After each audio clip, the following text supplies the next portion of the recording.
Welcome to This Week in East Brunswick.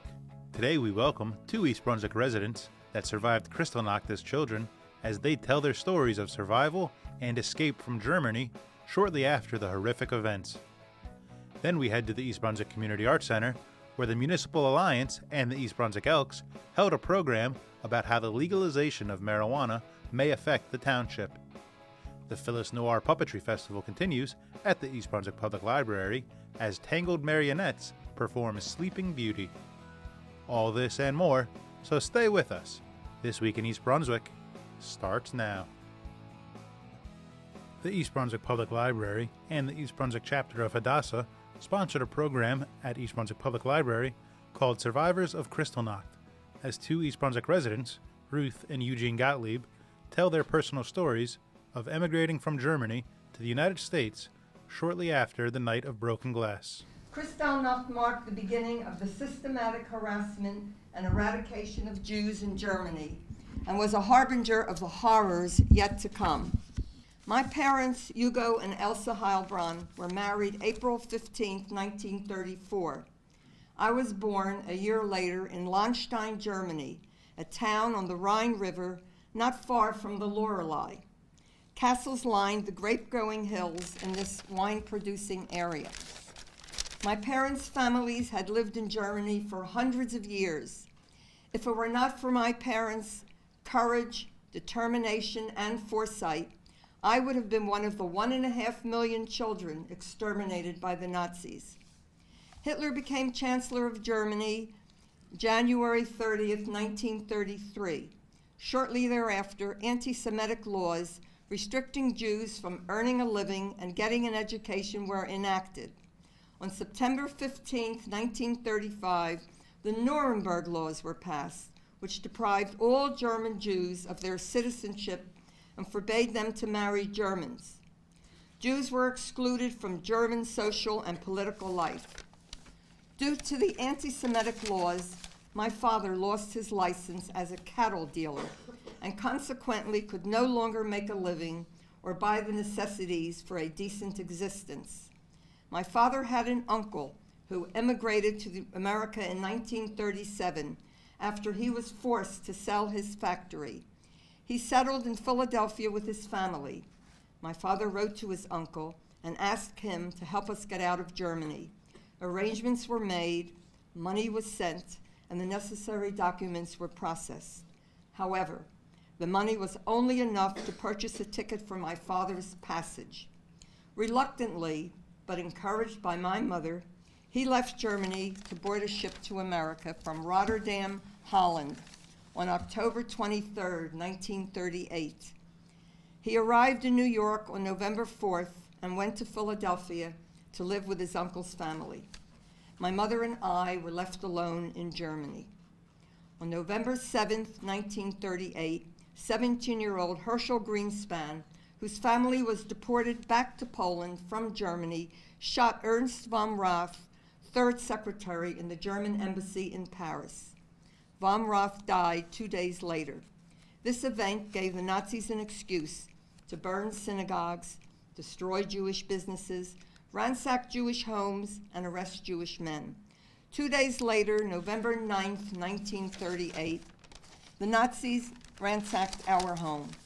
They wanted to arrest my father. The crime, he was a Jew. Fortunately, he had just safely arrived in America. The stormtroopers ransacked and searched our apartment, thinking perhaps my father was hiding. Mother was terrified. She told the troopers that my father hadn't returned from visiting friends. That was Kristallnacht, which means the night of broken glass. Kristallnacht was the first organized pogrom against German Jews and a prelude to the dehumanizing events that followed. Many Germans resented the destruction of property and the violence of that evening. The Jews were forced to pay for the damages to their own property. Jews were not permitted to enter or purchase anything in stores owned by Germans. Juden verboten, Jews forbidden, were signs in those stores. Kristallnacht marked the beginning of the systematic harassment of Jews in Germany and a forewarning of what was yet to come. The government confiscated Jewish businesses, homes, and personal property, and limited their food and clothing purchases. The Jews were now aware of the dangers of remaining in Germany. My mother and I boarded the ship in Rotterdam, Holland for America on March 23, 1939, and arrived in New York Harbor on April 5th, a day before my 4th birthday. As we approached the New York Harbor, the Statue of Liberty came into view. Mother told me everyone was cheering and crying. My father was there to greet us. It was a happy and fortunate reunion. I have an original postcard from the ship on the back of which my mother wrote, "This steamer brought us to the land of freedom, a souvenir forever." The letters and pictures I have are my only connection to the family that I lost, but their memory lives on. In conclusion, the world must never forget or deny that the Holocaust happened. We must continue to tell our story. On the afternoon of November 9th, my father and I were coming back from a neighboring town. We had gone there to get our hair cut. At that time, I had a lot of hair to cut. Why did we go to this neighboring town? Because Gentiles could not provide services for Jews, so we had to go somewhere where people didn't know us. We were on our way back, and the local policeman arrested my father. And I went running home to my mother and to my grandmother, and I told them what happened. I didn't realize that my father's only offense was being Jewish. During the night, we heard some noise on our courtyard. We had a large yard with a heavy door, and we heard banging. Fortunately, my mother or my father had arranged with one of the neighbors that if there should be a problem, we could go and hide in their barn. So we heard this noise, and we ran out through our garden into the neighbor's barn, and we could hear noises in our house. They were ransacking the house, looking for us. My grandmother and my aunt and my mother were just trying to keep me quiet so that they wouldn't find us. I have to say it was not the most restful night's sleep I ever had. The next morning, we saw that everything was clear. We went back into our house. It had been totally destroyed. So the stormtroopers came and said, "Jews, get ready." Get ready for what? We didn't know. They didn't say. Just get ready. My mother packed the suitcase, and they put us on a bus. There were anti-Semitic slogans. Wann das Judenblut von das Messer spricht, dann wird alles wieder gut. When the Jewish blood springs from the knives, everything will be fine. And they picked up all the Jewish families in this little town, went to some of the neighboring towns, and picked up all the Jewish families. And there was a banner saying, "Der Rheinpfalz ist jetzt Judenrein." The Rheinpfalz, which is the local area, is now free of Jews. Then, surprisingly, they went to the jail, and all of the Jewish men who had been arrested the night before were freed, and they got on the bus. That, of course, included my father. Now, in each survivor story, there is a point where if you went to the left, you survived. If you went to the right, you had a serious problem. This was one of the points. My mother had an activist uncle who had been arrested a few weeks earlier, and he was at Dachau. And he said 2 days after Kristallnacht, Dachau was the first concentration camp. It was near Munich.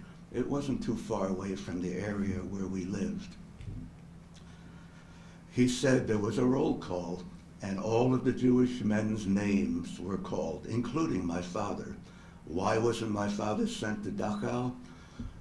As I said, it was a Catholic area. They were not overly keen on Nazism, and they exercised their local autonomy. We will not send these men to Dachau.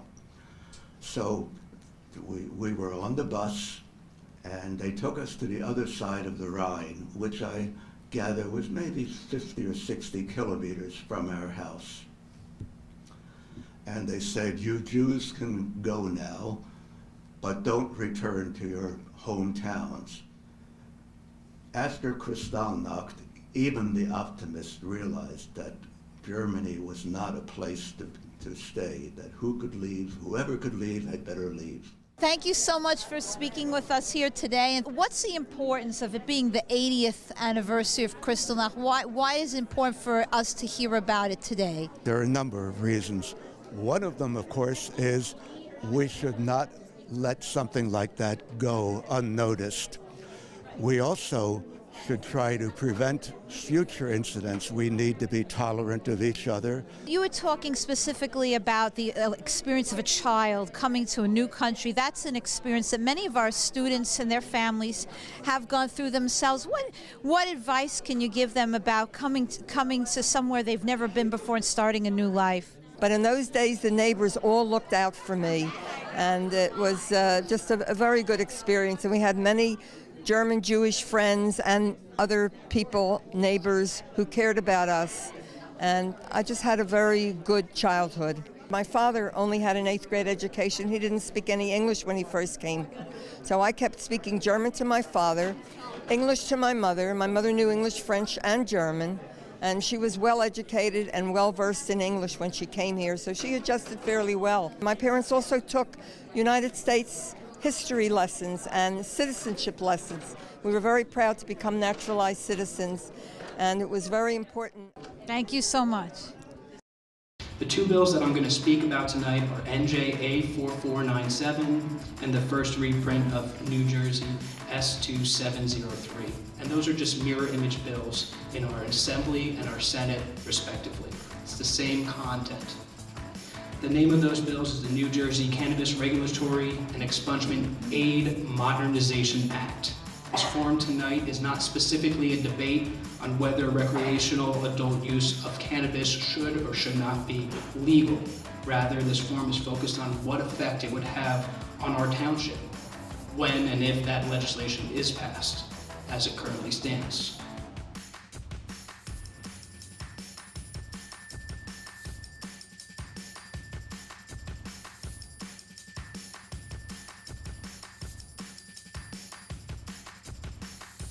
So we're here tonight at the Community Arts Center. We had a great program put on by the Drug and Alcohol Alliance here in East Brunswick that's chaired by Jennifer Stetson from our Department of Recreation. And I want to talk a little bit about the subject matter for tonight and a little bit about what the content was. Okay. Sure. So tonight we were discussing the pros and cons of having an ordinance in East Brunswick with relation to the sale of recreational marijuana. We were trying to look at the, again, what the positive effects and what the negative effects on East Brunswick could possibly be, and then kind of see, look at everything objectively and see where we're at. If you're wondering about state tax rates, we're not going to talk about that. The medical aspects, not going to discuss that. How it's going to affect the criminal justice system and social justice issues, not going to discuss that. What we will talk about are, again, the zoning issues and taxation and things from there. And then we will take, if people have questions, you'll come up. So what the state law probably look like is no home grow. So some of you are thinking, well, I'll grow my own marijuana. There's no home grow marijuana. That is going to be something that you have to have a business license to do. It's legal to smoke in your own home. As was mentioned, you can't smoke in public. You have to be 21 or over, and towns must opt out. So, East Brunswick had 253 adults and 35 juveniles arrested in 2017 for possession. Those numbers went down in 2018 to 176 adults and 20 juveniles.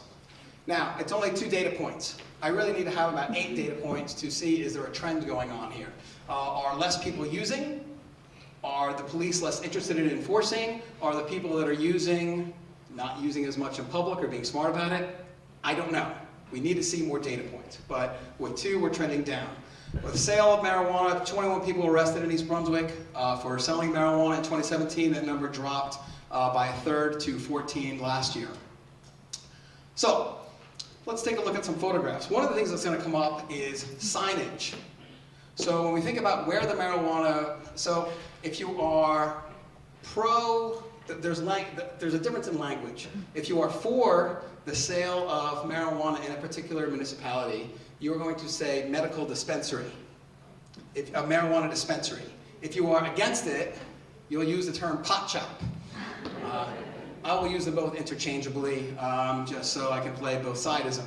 But one of the questions that comes up is, what are these dispensaries or pot shops allowed to look like? How big is the sign? Is there something that shoots off outside of the awning? Can it be very, very big on the window, or does it have to be smaller? Will it differ according to where they're put? These might seem like minor questions, but it's a very, very big deal for business owners. This is November 2018. This is from the Boston Globe. Residents of Leicester were I'll just read it. It's not fair. Leicester residents pummeled by traffic, air complaints over pot shop problems. We have no life there anymore, one resident said. December from 2018, also from the Boston Globe. For pot shop opponents, Leicester's traffic nightmare is a gift. So people pushed for the legalization passed. They were going to sell it in their town. It was sold in their town, and business owners that were next to the store that opened complained about it. People complained about the amount of smoke, the amount of foot traffic, the amount of auto traffic.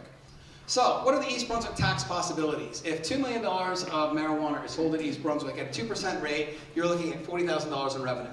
If we get the magic 5%, which the state Senate president said is not going to happen, but if we did get it for $2 million of sales, it's $100,000 in municipal revenue.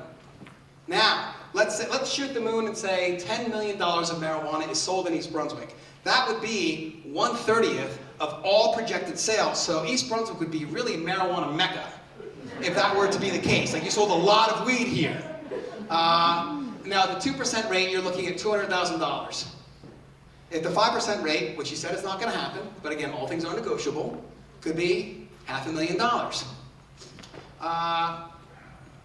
Now, there's additional issues here. Marijuana is mostly a cash business. Now, I do not want anyone to admit about the taxes they've paid if you were ever a waitress, a waiter, or a bartender, working in a business where, did you report all your tips? Don't answer. I'll be obligated to deal with that. So, not really, I'm just joking. But the idea is most people do not report every single thing they get in cash. So, if there's $10 million of marijuana sales, how much gets actually reported? Other questions that we need to think about.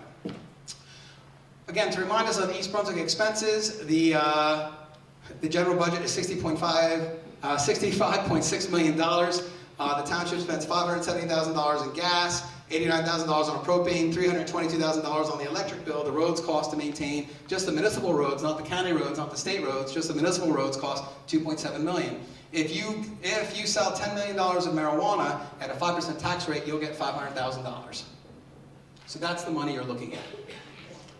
But let's look at other areas. Bayfield, Colorado, they put a ban in place in 2018. Then they wanted to study, and they looked at 18 scenarios. Of the 11, they found they made money. 7, they found they lost money. They found that the only way they made money is if they had a 3% tax rate. In the town of Durango, California, Colorado. Oh, sorry, thank you, Colorado. Business owners and officials in Durango, Colorado testified that the resort town, quote, suddenly became a haven for recreational pot users, drawing in transients, panhandlers, and large numbers of homeless drug addicts. Now, I'm getting these different sorts, so I've collected data from 2 completely different sides.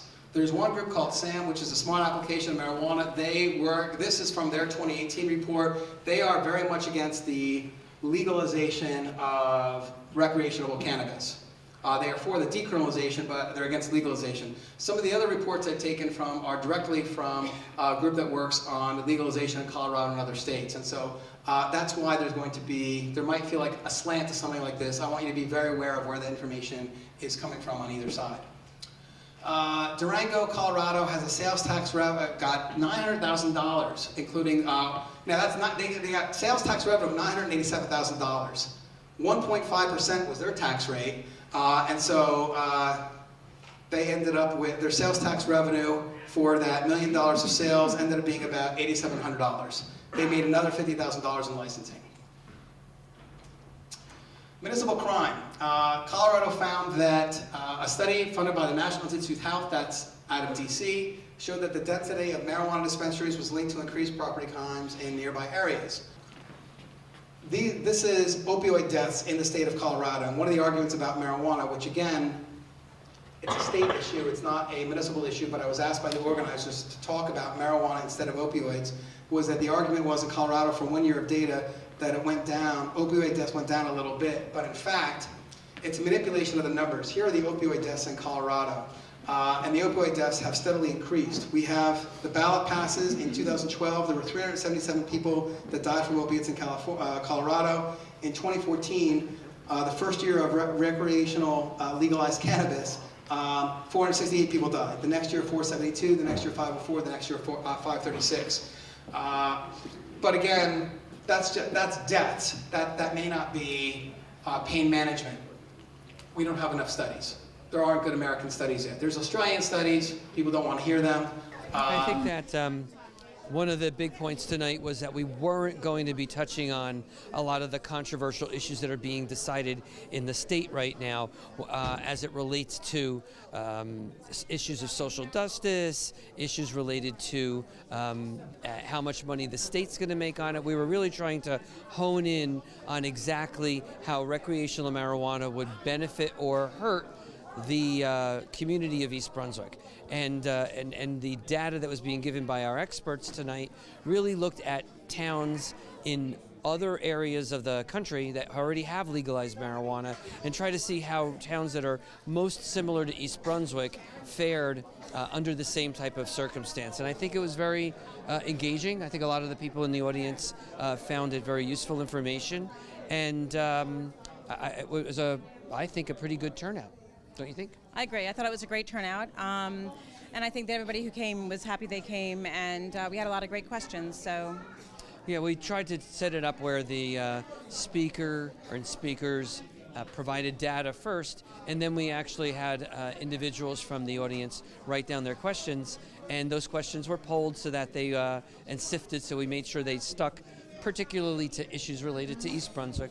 And all in all, plus we had food. That always brings people out. Yes, lots of food. Yeah, and so I think it was a great program, and again, another great effort on the part of this organization, which was also, by the way, sponsored by the East Brunswick Elks, who helped provide the funding to help put this together, so a hearty thank you to them. But again, programming that's interactive and allows the community to really get something really positive and a learning experience out of this very important topic. Absolutely. All right. Thank you. Hi, my name is Peter. We are the Tanglewood Marionettes, and the story I'd like to present for you today is titled...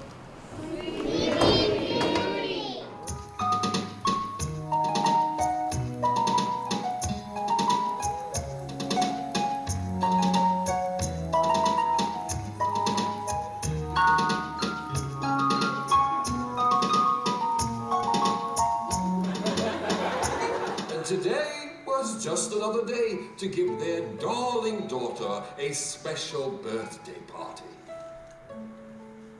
Now, Aurora, you must not run about and get that new dress all... Nurse, dear, you've been telling me that every birthday since I was a child. Yes, I have. You have no regard for how expensive it is to clothe the kingdom these days. Why, yarn prices have gone through the roof. And all the yarn we import has steadily gone up in price, so that our spinning would...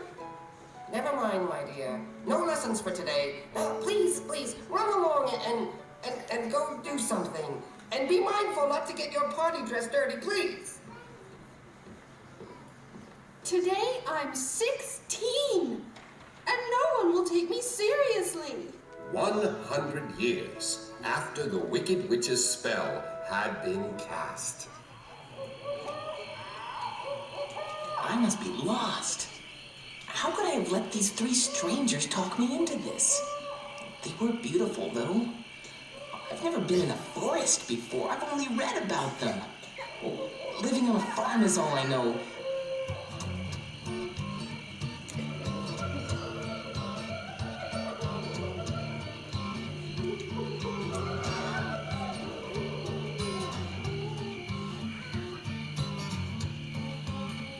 I didn't even know this forest existed until those three led me to the edge of it.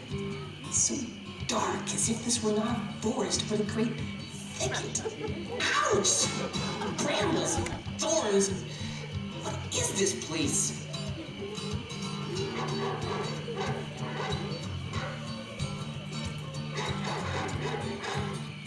I don't believe I've ever encountered a thorn that long before. I think I'll try another path.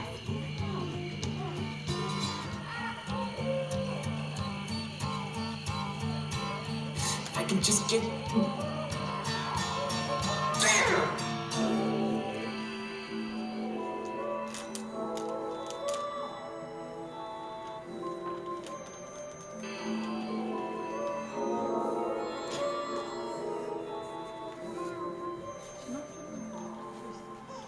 King Felix was overjoyed at the turn of events and agreed to their marriage. Of course, he threw another great feast in honor of the wedding, and they all lived happily ever after. Mark your calendars because it's time for the 45th annual Friends of the Library Book and Media Sale. Opening March 25th, 2019, the Book and Media Sale is the biggest fundraiser of the year for the Friends of the Library, and all proceeds directly benefit the East Brunswick Public Library. Browse thousands of items for all ages and all interests, all at a fantastic discount. Books, DVDs, audiobooks, CDs, and more. There is sure to be something for even the pickiest consumer. The sale is open during regular mall hours, beginning on Monday, March 25th, and will run through Sunday, March 31st at the Brunswick Square Mall in the J.C. Penney Court. There will be a special preview sale starting on Monday, March 25th from 8 to 9 a.m. for a $25 fee. The sale will open to the public at 10 a.m. So come on out and save big on all your book and media purchases while also supporting the East Brunswick Public Library. For more information, please visit www.ebpl.org